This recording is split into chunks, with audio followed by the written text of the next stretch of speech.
2시간 전에 마감한 트레이더가 생생하게 전하는 글로벌 마켓 리뷰 델타원입니다. 죄송합니다. 오늘은 녹화가 좀 늦었습니다. 4시간 전에 마감했네요. 아무튼 오늘은 거의 모든 언론에서 S&P 지수와 나스닥이 하락을 했지만 다우는 상승을 했다, 뭐 이런 식으로 마감 시황을 보냈어요. 하지만 트레이딩 하시는 분들은 오늘 간만에 변동성이 좀 올랐고 또 깊은 조정이 있었다, 뭐 이렇게 말을 할 것입니다. 그렇다고 따라가기에도 버거운 그런 시장 흐름이었는데요. 코스피 시장도 일단은 오전장에는 굉장히 강했지만 오후에는, 아니 오후도 아니에요, 딱 30분만 강했어요. 그리고 긴 조정이 나왔습니다. 자, 이래서 제가 아직까지도 해지를 풀면 안 된다는 이야기를 하는 겁니다. 왜 이런 현상들이 나타나는 것인지, 그리고 시장 대응은 어떻게 되는지 아시아 세션부터 설명드리겠습니다. 우선 코스피는 강보합 출발을 했는데, 저는 오늘 원래 이제 점진적인 장중 조정 나왔다가 종가에 어느 정도 들어올리는 그런 모습을 봤어요. 그런데 놀랍게도 장 시작하고 나서 콜옵션에 엄청난 고평가 현상이 일어났습니다. 기억하실지 모르겠습니다만 제가 지난주 수요일에 개인이 콜옵션을 145억 매수를 했는데 월요일에 거의 팔지를 않았다는 얘기를 했었죠. 그런데 그 콜옵션들이 외가격은 기관이 그 변동성 매도 전략 때문에 상당히 많이 망가져 있었는데 어제 시초가 부분에 콜옵션을 재매수하면서 시장을 크게 들어올렸어요. 외국인들은 현선물 동반 매수를 9시 30분까지 했는데 딱 그때까지만 시장이 올랐습니다. 그 다음부터는 솔솔 밀리기 시작을 했어요. 아마도 이 개인들은 오늘 외국인들이 어쨌든 현물을 추세적으로 매수한다는 그런 정보가 있었던 것 같아요. 그런데 어제도 그렇지만 이 외국인들이 현물을 사면서 선물로 100% 델타 해지를 해버렸거든요. 근데 오늘은 해지를 푸는 줄 알았더니 웬걸, 딱 30분까지만 현선물 동반 매수하고 그 다음부터는 선물을 다시 매도로 돌려버렸습니다. 게다가 매도한 단가가 너무 좋죠. 물론 현물은 장중 템포 조절은 있었지만 그래도 끝까지 매수를 했는데 매수량 대비 현물 매도량이 더 많았고요. 또 선물을 매도한, 그러니까 매수량 대비 현물 매수 대비 선물 매도량이 더 많았고요. 그 다음에 선물을 매도한 단가가 너무 좋았어요. 그래서 저는 시장이 위쪽도 뚜껑을 닫아버렸다라는 생각이 듭니다. 또한 오전 10시 30분 이후에는 거의 보합이 왔는데도 불구하고 그 다음부터 베이시스를 눌러가면서 외국인들이 선물 매도를 쌓았죠. 그래서 윗뚜껑 닫은 정도가 아니라 어떤 면에서는 숏을 좀 쌓았다라고 봐도 과언이 아니겠습니다. 물론 이제 양 자체는 작아요. 뭐 3천 계약이 무슨 뭐 큰 의미가 있겠습니까? 하지만 어쨌든 베이시스를 누르면서 선물 매도를 쌓은 거는 의미가 있습니다. 자, 어제 마감 시황을 이야기하면서 제가 이제 뭐 이런저런 다른 것도 보면, 아이고 잠깐만요. 그 외국인들은 뭐 3거래일 연속 주식을 매수했다라고 이런 거에 포커스를 맞추는 시황들이 많아요. 근데 저는 이제 얘기를 할 때, 어제도 외국인이 주식을 샀지만 선물 해지를 100% 했다, 그래서 의미가 없다라고 얘기를 했죠. 그 현선물 동반 매수가 들어와야 됩니다. 그래서 시장을 추세적으로 위로 쏴야만 우리도 그때 해지를 풀고 위로 밀 수 있는데, 그 전까지는 계속 해지를 달아야 되는 게, 외국인이 됐든 기관이 됐든 누군가 그렇게 줘야 되는데, 질러줘야 되는데 기관은 그럴 여력이 거의 없죠. 결국에는 외국인들이 시장을 위로 당겨놔야 됩니다. 그런데 그렇지 않고 있다는 것은 이 추세적 상승은 아직 멀었고 여전히 이 박스권이 아니냐라는 생각을 하게 합니다. 아무튼 어제 초반 30분만큼은 개인이 콜옵션을 적극 매수하면서 외국인들이 현선물 동반 매수를 따라갔다고 정확하게 표현하기보다는 초반에는 그냥 콜 매수가 먼저 들어오고 그 다음에 선물 매수 들어오고 또 콜 매수 들어오고 선물 매수 들어오고 그런 식으로 델타를 서로 이제 위쪽으로 빠르게 여는데 앞서거니 뒤서거니 했다, 그렇게 봐야 되겠습니다. 근데 외국인들이 9시 30분 이후에는 선물 매수를 뒤집기 시작해요. 그리고 10시 30분까지는 뭐 거의 뭐 상승폭을 다 반납을 해버렸죠. 그러니까 이젠 개인들이 지지를 쳐버려요. 그래서 오버나이트 콜옵션을 싹 정리해버립니다. 그래서 내가격 콜옵션들을 한 90억치를 차익 거래자들한테 떠안겨주고 철수를 했는데요. 외국인들이 콜옵션을 65억 샀다고 해서 외국인이 시장을 위쪽으로 보고 있구나 이렇게 해석해서는 안 되고요. 그냥 개인이 떨어낸 거 받아낸 것입니다. 물론 당연히 다 해지했고요. 그래서 방향성 없었고 오히려 개인들이 그냥 기존에 롱을 쐈던 거를 청산했다. 약간 손실 같아요. 네, 그렇게 봐야 되겠습니다. 프로그램 매매 보면 오전장은 그래도 괜찮았다라는 생각이 드는데 10시 30분 이후로는 외국인이 선물 매도가 제법 쌓였죠. 그러면서 베이시스도 악화됐고요. 물론 외국인이 그나마 주식을 오후장까지 사줘서 다행이긴 한데 어쨌든 나름 완전 해치하고 하방포도 조금이나 쌓았다는 점에서는 경계를 해야 됩니다. 그리고 개인 주식 매매 도양도 의미가 있어서 체크를 해봐야 되는데 개인이 4,250억가량 매수를 했죠. 근데 지금 매수하는 개인은 수동적으로 매수를 하고 있어요.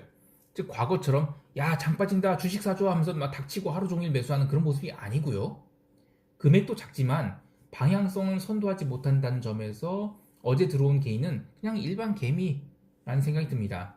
그러니까 작년 그리고 올해 1월에 들어온 개인들과는 다른 뭐랄까 개미로 따지면 그냥 동네 일개미 정도로 보이고요. 이 공격력을 지닌 전투개미는 아니라는 겁니다. 자, 정리하면 시장은 외국인이 주식을 연속 매수했다지만 이 해지가 다 되어 있는 그런 매수라서 굳이 좋아할 필요는 없을 것 같아요. 그리고 개인도 진짜 슈퍼개미는 주식을 안 사고 계속 관망을 하고 있어요. 연기금은 오늘도 주식 2천억 팔았죠. 그리고 아침에 땡긴 건 왜 땡겼냐? 일부 개인들이 콜옵션을 또 와장창 질렀는데 그러면서 콜이 고평가가 일어났다가 외국인들이 배신을 하죠. 선물 매도로 싹 돌리면서 개인도 아이고 당했구나 하면서 콜옵션을 싹 정리했습니다. 그 정도가 시장 흐름이고요. 그럼 대응 전략은 뭐겠어요? 약세장으로 볼 수는 없지만 그러니까 주식을 정리할 필요는 없지만 해지는 충분히 달고 다녀야 된다. 이 정도로 정리하겠습니다. 자, 이제 유럽 세션 갑니다.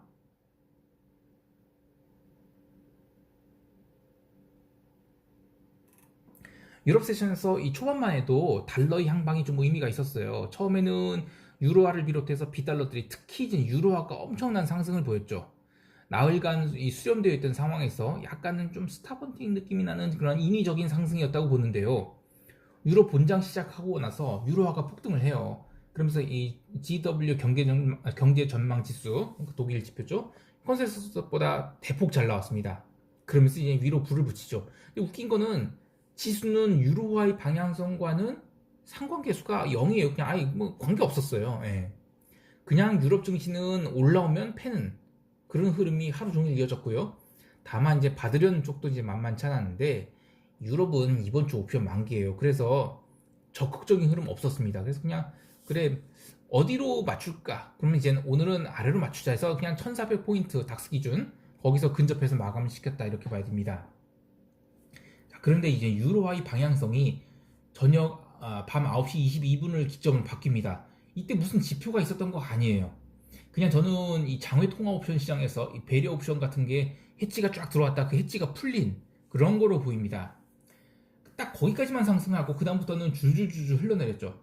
뭐 언론에서는 뉴욕 연준 제조업 지수가 뭐 서프라이즈가 나와서 달러가 강세가 됐다 얘기하는데요. 아니 그거 아니에요. 왜냐면 그 전부터 밀렸거든요. 좀 더 구체적으로 말하면 유로 본장 시작하고 나서 유로화를 4시간 동안 스트레이트로 땡겨요. 그리고 나서 미국장 시작하기 전에 뭐 1시간 반 동안 그냥 다 까버립니다. 그래서 정작 미국 본장에서는 유로화는 별 변동이 없었어요. 또 하나 어제 골드의 흐름이 아주 가관이었습니다. 골드도 처음에는 유로화 강세와 함께 위쪽을 트라이 하려 했는데 이 유로화 하락보다 먼저 밀렸어요. 그러면서 지난주에 기록한 의미 있는 지지선이었던 이 1812달러를 깨버리게 됩니다. 그렇게 깨고 나서는 완전히 아래쪽이 열리게 되죠. 그리고 그 뒤로 유로화마저 약세로 전환되면서 미국 본장 시작 전에 큰 언더슈팅을 줍니다. 마이너스 1.4% 정도가 무슨 뭐 2%도 아니고 뭐 대단하냐 할 수 있는데요. 사실 그렇습니다. 그 언더슈팅 그 자체는 별 문제가 없었어요. 그런데 미국 본장 시작하고 나서 유로화는 가만히 있었다고 했죠. 그러니까 유로화는 지표 때문에 뭐 밀리고 뭐 이런 게 아니라 그 전에 이미 다 밀렸어요. 올라온 거를. 그래서 미국장에서는 가만히 있었는데 골드는 강력한 상승을 합니다. 이 1792달러에서 1812달러까지 1시간도 안 돼서 스트레이트로 반등을 합니다. 이건 그 어떤 논리로도 설명할 수가 없어요. 그냥 수급입니다. 그래서 골드는 이 펀더멘털로 트레이딩 하는 거는 사실 말이 안 되고요. 아니면 레버리지를 아주 적게 하든지 그냥 수급을 느끼면서 치고받고 해야 됩니다. 근데 저는 그런 거 못 하겠더라고요. 그래서 저는 골드 별로 안 좋아해요. 그렇다고 해서 커머디티가 모두 다 뭐 유로 약세로 같은 흐름이었냐? 그렇지 않아요. 어제 굴이 정말 강했죠. 또 기름도 뭐 어제 텍사스 기준 뭐 60달러를 깨긴 했지만 급락을 주진 않았어요. 오히려 기름은 눌리면 매수가 계속 들어와서 방어하는 모습이었습니다. 자, 유럽 시장 정리할게요. 통화시장은 수급으로 윗골이 크게 달리고 밀렸고요. 증시는 눌림이 조정을 받았습니다. 그리고 골드는 급락과 급반등을 주었다가 결국 하락 마감을 했다. 이 정도로 정리하고요.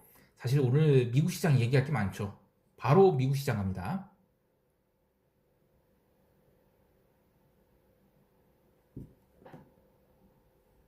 오늘 미국 시장을 언론에서는 이 하루짜리 흐름으로만 해석할 텐데 선물을 한 사람들은 그래도 이 월요일에 새벽 3시까지는 미국 전산장이 열렸다는 것을 잊지 말아야죠. 그때까지 미국 시장은 제법 큰 상승을 했어요. 그리고 화요일 아시아 세션에서는 니케이가 개폭등을 했었죠. 그때 니케이와 연동해서 S&P 지수 선물은 3,959까지 오르는 등 엄청난 강세를 보였습니다. 그래서 거기서부터 하락한 것을 생각하면 어제 미국 시장은 제법 큰 하락을 한 거예요. 물론 이 유럽 시장과 마찬가지로 매도를 하면 반발 매수도 엄청 강해서 사실 트레이딩 측면에서는 이익을 내기 어려운 시장이었습니다만 어쨌든 롱포들이 뒤통수를 싸늘하게 만든 그런 그림이었죠. 근데 지난주 금요일 미국 시장이 이 주말을 앞두고 숏돌이들이 싹 손절매를 했다고 얘기했었죠, 제가. 그 가격이 S&P 기준 3,930입니다. 그리고 그 가격은 그 지난번에 기록했던 고점들을 이렇게 삼각 수렴하고 나서 고점을 돌파한 가격이죠. 그래서 어제 3,930선 눌렸다는 거는 숏돌이들이 지난주 금요일에 전략적으로 손절매를 했다고 보고, 그리고 휴일이 지나서 열린 미국 본장에서 다시 숏을 쌓은 게 아닌가, 그런 생각이 듭니다. 많은 언론에서 마켓 센티먼트가 지나치게 낙관적이다 이런 얘기하고 그것을 경고의 메시지로 전달하려고 하는데 저는 그전엔 좀 무시를 했거든요. 근데 이제는 조금은 새겨 들어야 될 것 같아요. 물론 이제 시장 메커니즘이 이런 것 같아요. 계속 좀 극단적인 상황으로 몰아가려는 것 같습니다. 그러니까 채권을 밀어서 시장이 쫄게 만들려고 했는데 시장이 별로 안 쫓는 거예요. 그럼 더 밀어버리는 겁니다. 어제 미국 국채가 지난 1월 중순에 기록한 자리를 한 방에 밀었어요. 사실상 반등도 없이 그냥 끝까지 밀었는데요. 이거는 야 너희들 10년물 기준 1.2%이 정도는 견딜 수 있는 거 아니야 하고 밀어버린 겁니다. 근데 증시도 이제는 약간 신경을 쓰는 것 같아요. 참 제가 이렇게 되면 시나리오가 조금 이상해지는 게 원래 저는 3월까지는 채권이 버틸 거라 봤거든요. 왜냐면 이 코로나 안녕을 진짜 외치는 시점은 3월이라 봤기 때문입니다. 아직 뭐 부양책 뭐 계속 남아있고 한다 그러고 하니까 지금 밀릴 것 같진 않았어요. 그런데 벌써 맞은 게 조금 걱정이 됩니다. 그리고 채권 급락에도 불구하고 사실 증시는 이 정도로면 상대적으로 선방을 한 거나 마찬가지죠. 물론 제가 지금 이 영상을 녹화하고 있는 시점에서는 좀 제법 밀리고 있는데 그래도 이건 밀린 것도 아니라고 봐요. 즉 여기서 채권을 더 밀면 그 다음에 증시가 과격한 반응을 보일 거란 얘기예요. 그래서 저는 뭐 어제 채권발 증시 조정 나왔다? 이거는 아니라고 봐요. 진짜 채권발 증시 조정이 나오려고 하면 나스닥이 한 3%, 5% 이렇게 밀려야 됩니다. 그러면서 뭐 빅테크들을 뭐 밸류에이션 얘기 나오고 그러면서 이제 주가가 진짜 밀려야 되는데 어제 시장은 그냥 고점 대비로는 조정이 있었지만 또 그 시장 자체가 뭐 상승장은 아니었다고 하지만 마구 망가진 시장은 아니었다고 했거든요. 오히려 좀 증시는 개별 종목 보면 나쁘진 않았다고 봐요. 금융주 어제 평균 2.5% 넘는 상승 보였죠. 기술주도 뭐 종목별로 엇갈림은 있었지만 나쁘다고까지는 아니에요. 다만 이제 테슬라는 제가 지난주 이후로는 안녕히 가세요 모드가 됐다라고 얘기를 했죠. 이 굳이 마이클 버리 아저씨가 비난을 하지 않았다 하더라도 달이 차면 기울어진다는 말이 딱 생각나게 하는, 그러니까 분산 과정이 시작된 것 같은데요. 저는 S&P에 편입된 것 자체가 이 대표적인 분산 국면이 시작으로 봐요. 멍청하고 게으른 사람들이 종목을 고를 능력도 없고 그리고 뭐 그렇게 종목 고르는 게 귀찮으니까 그냥 그런 사람들이 좋아하는 ETF라는 식기세척기에다 넣고 설거지하는 거예요. ETF 저 정말 싫어해요. 아무튼 어제 제약바이오 섹터는 조정을 제법 크게 받았어요. 설마 한국의 H1B 때문에 미국이 제약바이오가 밀렸다고 생각하진 않으시겠죠? 금리가 오른다는 거는 이 꿈을 먹고 자라는 회사들에게는 리스크 오프의 신호라는 게 분명합니다. 자, 그리고 뭐 기름 주식은 견고한 상승했고요. 자, 미국 시장 한마디로 요약을 할게요. 고점에서 첫 음봉이 나왔다 이 정도로 얘기를 하고요. 금리 때문에 증시에 텐트럼 온 것은 아니다. 진짜 텐트럼은 아직 오지 않았다. 마지막으로 이 초저금리의 지속 기대감으로 미친 멀티플을 줬던 섹터는 선착순으로 탈출 준비를 하든지 아니면 해지를 충분히 해갖고 안전지를 매거나 그렇게 좀 정리를 해보고 싶습니다. 자, 이제 시장 총평하면서 코스피 시장 대응 전략 얘기해 볼게요. 어제 미국 시장 포함해서 글로벌 시장이 다 안 좋은 모습이에요, 이거는. 예. 그러니까 급락은 아닐지언정 쉬겠다는 그런 신호가 다 나왔죠. 그럼 뭐 기간 조정이라는 얘기인데 그 진짜 뭐 폭락 조정은 아니에요. 아직은 옵션 가격 여전히 비싸고 또 유럽 같은 경우에는 옵션이 이번 옵션 만기주죠. 그런데 이번 옵션 만기주에 그 풋옵션들을 되게 고가에서 발행했기 때문에 급락을 주진 않을 거라고 봐요. 그래서 저는 코스피 시장에서도 적극적인 해지를 하기보다는 그냥 콜매도 해지, 풋매수를 하기에는 좀 그렇다 그렇게 보이고요. 그리고 이제 주식 셀렉션은 제 영역이 아닙니다. 그런데 그래도 이제 뭔가 이제 고밸류에이션 냄새가 나는 종목들은 베타 좀 커지지 않겠나 그런 것을 좀 대비를 해야 되겠어요. 해치가 먹히지를 않고 계절만 갈릴 수가 있거든요. 그래서 그런 장에서는 리스크를 좀 줄이는 게 나을 것 같습니다. 아무튼 외국인 됐든 기관이 됐든 현선물 동반 매수가 강하게 들어오려면 일단 420에서 430 박스부터 벗어나야 돼요. 그런데 아직은 좀 멀어 보이죠. 그래서 그때까지는 계속 해지를 달고 다니셔야 될 것 같습니다. 이상 델타원이었습니다. 감사합니다.